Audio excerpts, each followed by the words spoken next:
रोज शंकर के मंदिर में प्रतिदिन जाने वाले को और एक और चीज अपने स्मरण में रहे, अगर शिव के मंदिर नहीं जा सकते तो अपने घर में जो शिवलिंग है उस पर जल चढ़ाओ। और यदि आप अपने शंकर के घर में शिवलिंग पर भी जल नहीं चढ़ा पा रहे हो तो किसी बेलपत्री का वृक्ष हो, उस वृक्ष के नीचे भी जल चढ़ाओ। और कभी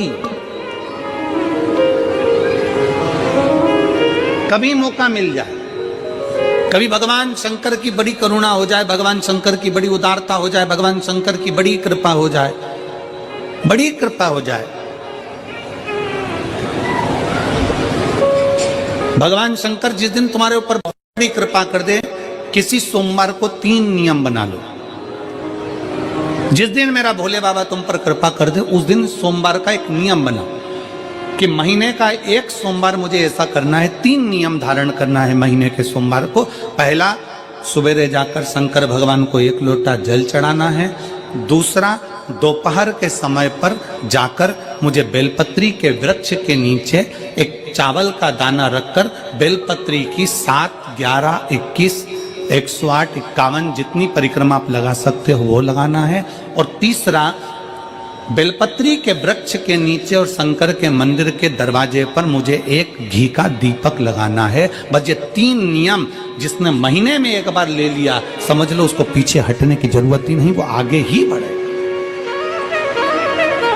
महीने के किसी एक सोमवार का ऐसा नियम बना लो कि मुझे 3 नियम धारण करना है महीने के किसी भी एक सोमवार को। हम ये नहीं कहेंगे कि तुम सोमवार 5 पढ़ रहे हैं तो 5 को करो, 4 पढ़ रहे हैं तो 4 को करो, 3 पढ़ रहे हैं तो 3 को करो। तुम तो महीने का एक सोमवार का नियम बना। और मेरी जीजियों से, मेरी बेटियों से जो विदेश में रह रही हैं, जो कहीं बाहर रह रही हैं, कहीं बड़े शहर में रह रही हैं, जो रोज मंदिर नहीं जा सकते, हर किसी महीने के एक सोमवार को भी ये नियम निर्धारण थे, तो उनसे कहेंगे कि 3 महीने में एक सोमवार का नियम बना लो। 3 महीने में नहीं बना सकते तो 6 महीने में एक सोमवार का नियम बना लो। और 6 महीने में नहीं बना सकते तो 1 साल में एक सोमवार का ऐसा नियम बना लो कि मैं साल का एक सोमवार ऐसा रहूंगी कि सुबह सोमवार के दिन मंदिर में जाकर जल चढ़ाऊंगी, दोपहर में जाकर बाबा को एक अक्षत का दाना रखकर, अक्षत का मतलब है कि बाबा मेरी दिनों दिन उन्नति करना। बेलपत्री के वृक्ष के नीचे जो अक्षत रखा जाता है वो उन्नति के लिए रखा जाता है। शंकर के शिवलिंग पर जो अक्षत रखा जाता है वो रोग मुक्ति के लिए रखा जाता है। अशोक सुंदरी पर जो अक्षत रखा जाता है वो संतान प्राप्ति के लिए रखा जाता है। षडानंद कार्तिकेय की ओर जो अक्षत रखा जाता है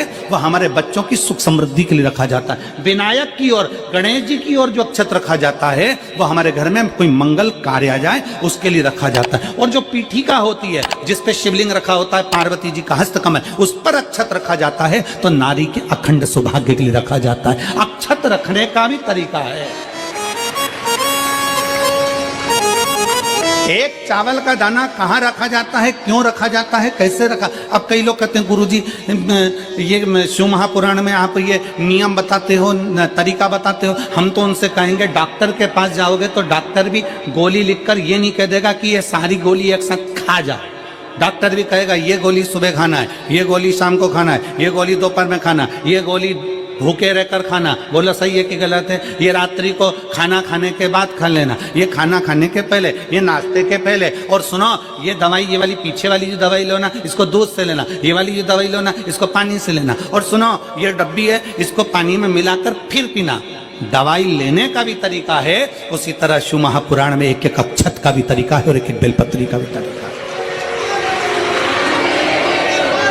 अब मान लो कई लोग कहते हैं गुरुजी आप ये तरीका बताते हो शिव पुराण के माध्यम से, कई लोगों के मन में संशय जागता है, तो अगर हम एक साथ चावल चढ़ा दे तो उसका क्या तरीका है? तो हमारा निवेदन है डॉक्टर जो दवाई ले एक ही बार में निपटा जाए, एक ही बार में खा ले। दवाई एक बार में पूरी खा गए असर नहीं करेगी, इसमें डॉक्टर का कोई दोष नहीं है। उसने तो बताया था ऐसे लेना, ऐसे लेना। और तुमने, मैं डॉक्टर साहब ने पूछा दवाई पूरी ली, शाम की दवाई भूल गई थी, सवेरे की दवाई भूल गई थी, ये दवाई भूल गई थी। डॉक्टर कहेगा हमने तो नियम बताया था, तुमने नहीं खाई तो असर कहाँ से करेगी? तुम असर कब करती है? जब हम पूजन के तरीके को जान जाए, जब हम अर्चना के तरीके को जाए। आप साल भर का एक सोमवार निकाल लो, 6 महीने का एक सोमवार निकाल लो, 3 महीने का एक सोमवार निकाल लो, महीने का एक सोमवार निकाल लो, अपने से दिल में बन जाए तो एक सोमवार ऐसा निकालो जिसके 3 नियम धारण हो। पहला, उसी सोमवार जिसको कर रहे हो उस दिन सुबह जल चढ़ाना। दूसरे, दोपहर के समय पर जाकर बेलपत्री के वृक्ष के नीचे एक चावल का दाना रखना और परिक्रमा बेलपत्र की जितनी तुमसे बन जाए, जितनी तुम्हारे शरीर की कैपेसिटी हो, जितना तुम्हारा शरीर चलते बन जाए। हम तो ये भी नहीं कहते कि तुम भूखे रहकर भगवान का भजन करो, हम कभी नहीं कहते। हम तो यहां तक कहते हैं, हमारे पुष्टि मार्ग में यहां तक कहा गया कि वल्लभ कुल की एकादशी करो, भले बकरी जैसे चरो पर एकादशी करो। हम तो यहां तक कहते हैं कि बहुत समय से कल मेरी एकादशी है, एकादशी है, एकादशी है, एकादशी है, पूरे घर को हिलाकर रख दिया, एकादशी है, एकादशी, एकादशी है। बहू टेंशन में, बेटा डिप्रेशन में, पति पपीता ला ला के, सेव फल ला ला के, मूंगफली का दाना ला ला के, काजू कतली ला ला के, सेव फल ला ला के, और सारा सामान, साबूदाना, खिचड़ी और ना चिप्स, ना जाने क्या क्या ला ला के, बेचारा पति एकादशी आती है वो नौमी से चिंता में पड़ जाता है।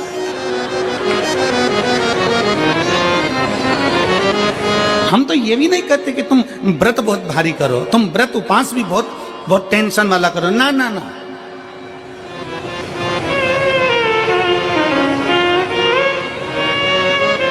अपने को व्रत उपास भी इतना बहुत बहुत भूखे रह रहे हो, बहुत प्यासे रह रहे हो, और मालूम पड़े कि भगवान हमें मिलेगा, भगवान हमें मिलेगा। भगवान कहता है कि देख भाई, मैं भी भूखा नहीं रहता, तू भी भूखा मत रहे, मैं भी चकाचक रहता हूँ, तू भी चकाचक रहे, मैं भी अपने। और भगवान शंकर तो ये भी कहते हैं कि अपना परिवार भी मत छोड़ो। मेरे पास में पार्वती भी, एक ही देवता है जो विद फैमिली मंदिर में बैठता है। शंकर जी हैं तो पार्वती जी है, तो गणेश जी हैं, तो कार्तिकेय जी हैं, तो नंदी है, सब मंदिर के अंदर चाहिए। शंकर भगवान अपने पूरे परिवार के साथ। शंकर जी तो ये कहते हैं अकेले तुम क्यों रहते हो। शिव जी की एक बात अपने ध्यान में रखना, कितनी सुंदर बात है शंकर भगवान की, बहुत ध्यान में रखिएगा। आप जोहरी नहीं हो, हीरे को नहीं परख सकते।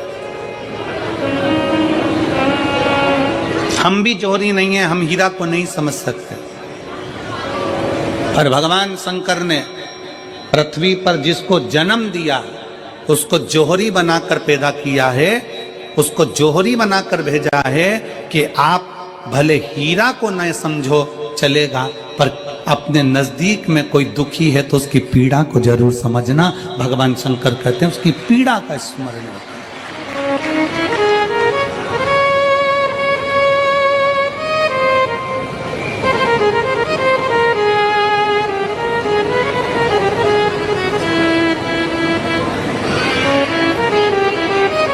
हीरा को समझो ना समझो, पर पीड़ा को जरूर समझिए।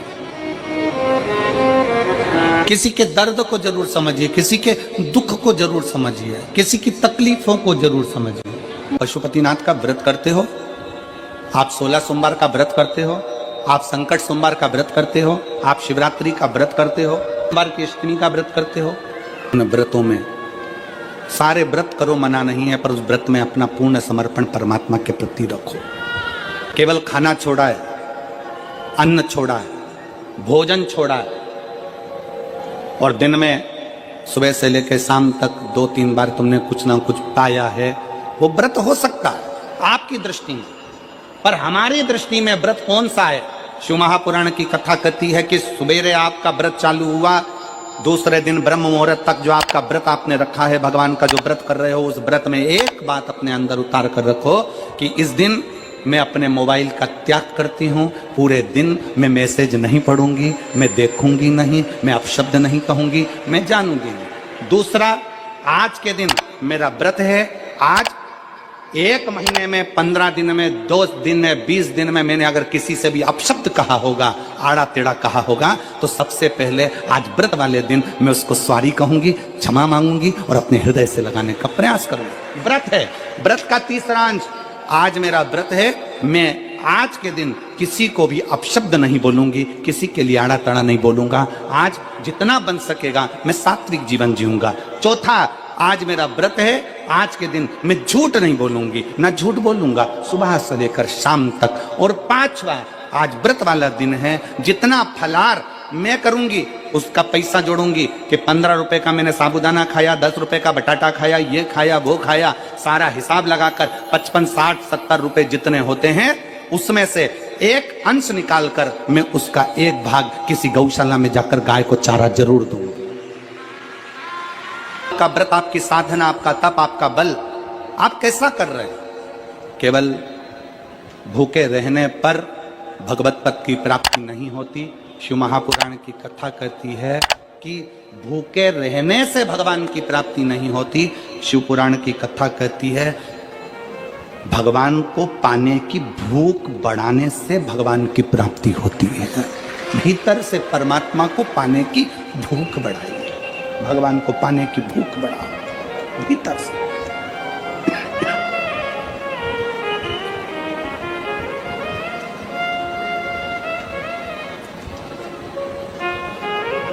व्रत करो मना नहीं, तप करो मना नहीं, साधना करो मना नहीं, पर उस तप साधना में व्रत में परमात्मा को पाने की ललकता हो आपके भीतर, भगवान को पाने की ललकता हो आपके भीतर, भगवत पद को पाने की ललकता हो आपके भीतर, तो भगवान।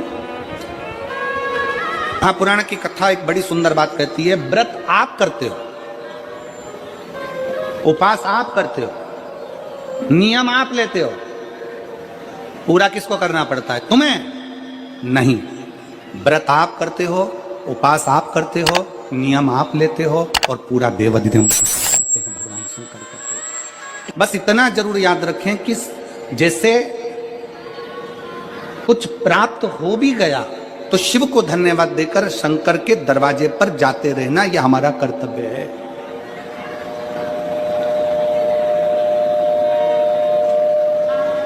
एक बहन जी ने पत्र लिखा था कल, उस पत्र में बहन जी ने लिखा कि शिव महापुराण तप का मतलब क्या होता? चलिए उपास का मतलब बताओ। खाना छोड़ देना व्रत नहीं है, दूसरे का धन छुड़ाकर खाना छोड़ देना व्रत है। शिक्षा दे देना, किसी को चिकित्सा की जरूरत है उसकी चिकित्सा में थोड़ा सा धन लगा देना, कोई रोते हुए के आंख के आंसुओं को पोंछ देना, किसी के दुख में खड़े होकर उसको खुशियां प्रदान कर देना, ये दुनिया का सबसे बड़ा व्रत है, सबसे बड़ी साधना, सबसे बड़ा तप। मन साफ है तो सारी गलतियां माफ है, और अगर मन ही साफ नहीं है तो गलती कौन माफ करेगा भाई? हम भी तो अपनी जिंदगी में एक नियम बना सकते हैं कि मैं श्री शिवाय नमस्तुभ्यम का जाप करूंगी, मेरी कॉलोनी में कोई शंकर जी का मंदिर है, हम 5-10 महिलाएं प्रत्येक सोमवार को 10 मिनट बैठेंगी, शाम के समय प्रदोष काल में 6 बजे 6:30 बजे बैठेंगे, 6:45 बजे 15 मिनट बाद उठ जाएंगे, श्री शिवाय नमस्तुभ्यम का जाप करेंगे, शंकर जी को भोग लगाएंगे। अगर एक हफ्ते में 5 सोमवार पड़ते हैं तो 5 महिलाएं अपना नियम बना ले कि आज का प्रसाद थोड़ा सा, कुछ भी शक्कर, खड़ी शक्कर, कुछ भी मैं लेके आऊंगी, माँ भोग लगाएंगे, अपन 5 मिलकर श्री शिवाय नमस्तुभ्यम जपेंगे, प्रसाद बांट देंगे, अपने घर चले जाएंगे। ज्यादा ढोंग प्रपंच नहीं, दिखावा नहीं, कोई एक नियम। हमारे नजदीक में शंकर जी का मंदिर है, हफ्ते में एक बार नियम बनाएंगे, उस मंदिर में सफाई करेंगे, हफ्ते में एक बार नियम बनाएंगे, अपने नजदीक के शंकर के मंदिर को साफ करेंगे, क्लीन करेंगे। एक नियम अपने अंदर बनाओ शिव के प्रति।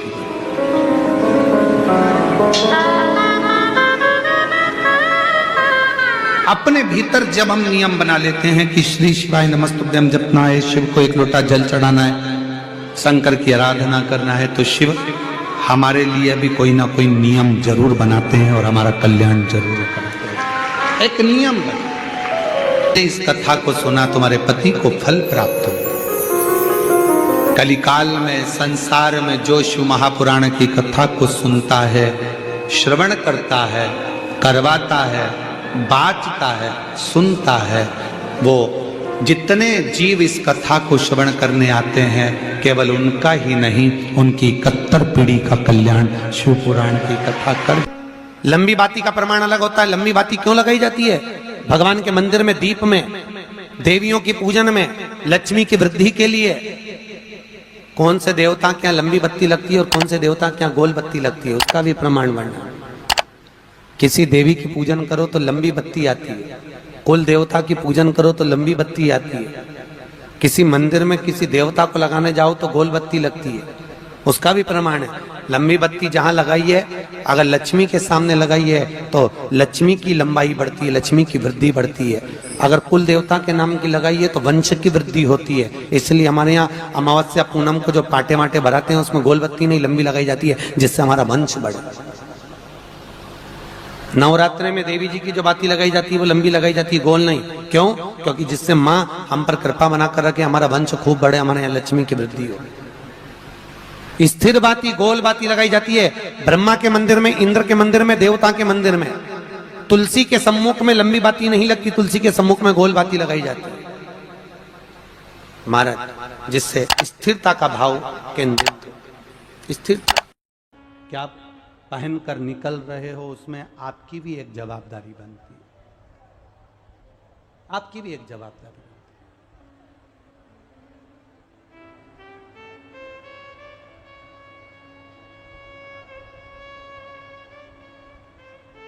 भगवान की भक्ति, उस पर किया गया भरोसा, उस पर की गई दृढ़ता हमारे जीवन में सुख का अनुभव करा देती है। कोई आपसे कह दे कि मैं आपको दुखी नहीं होने दूंगा, कोई आपसे कह दे मैं तुझे तकलीफ में नहीं आने दूंगा, फालतू की बात है, फालतू। एक लड़का लड़की गार्डन में बैठे थे, बगीचे में, और गार्डन में बगीचे में बैठे हुए लड़की लड़के से कह रही थी, बस अपन दोनों की शादी हो जाए, मैं पूरे घर को स्वर्ग बना दूंगी। एक बार मैं शादी करके तुम्हारे घर में आ जाऊं, पूरे घर को स्वर्ग बना दूंगी।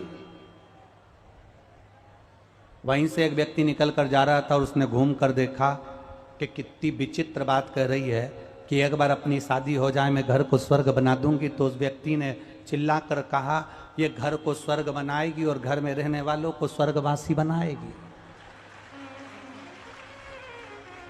जितने घर में रह रहे होंगे उनको स्वर्गवासी का निश्चितता।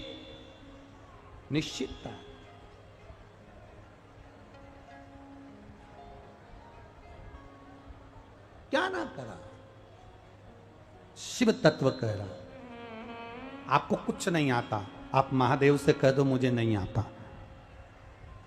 आपको कुछ नहीं आता, आप महादेव से कह दो हमें नहीं आता। कई लोग हमसे ही कह देते हैं, गुरुजी आप कह देते हो कि सब हमने ये नहीं पढ़ा, हमने वो नहीं पढ़ा, हम संस्कृत नहीं जाने, हम ये नहीं जाने, हम वो नहीं जाने। तो ये बात बताने की क्या, इसको छुपा के रख लिया करो ना। लोग पूछे कि समय तुम्हें आता है, कह दिया करो आ गया। तो कोई पूछे तुम्हें आता है तो आ गया। क्यों झूठ बोले?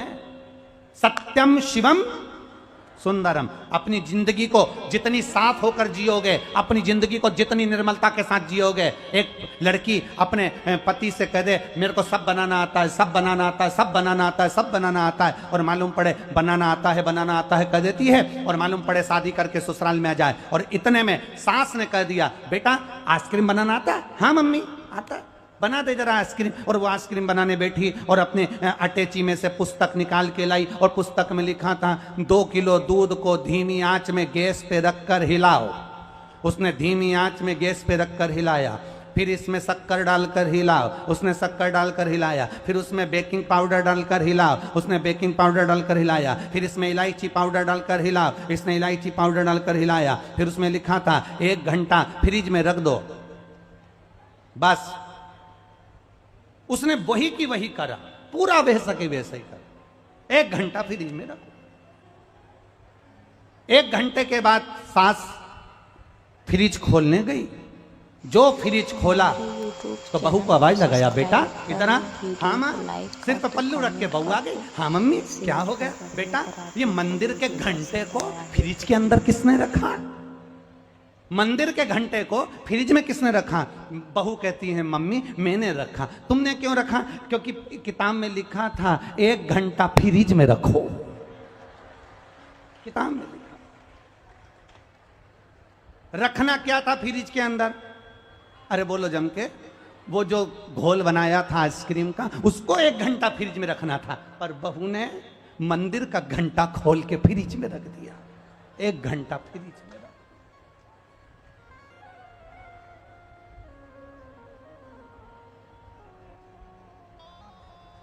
इससे तो मुंह से कह देती मम्मी मेरे को बनाना नहीं। सत्य बोलो। दुनिया बोलेगी मरने के बाद राम नाम, अच्छे से तो बोलो राम नाम सत्य है, बोल लेना चाहिए। मालूम अपने मरने के बाद दूसरे बोलेंगे, अपन कब बोलेंगे? इसलिए बोलते चलो, राम का नाम तो लेते चलो, स्मरण कर।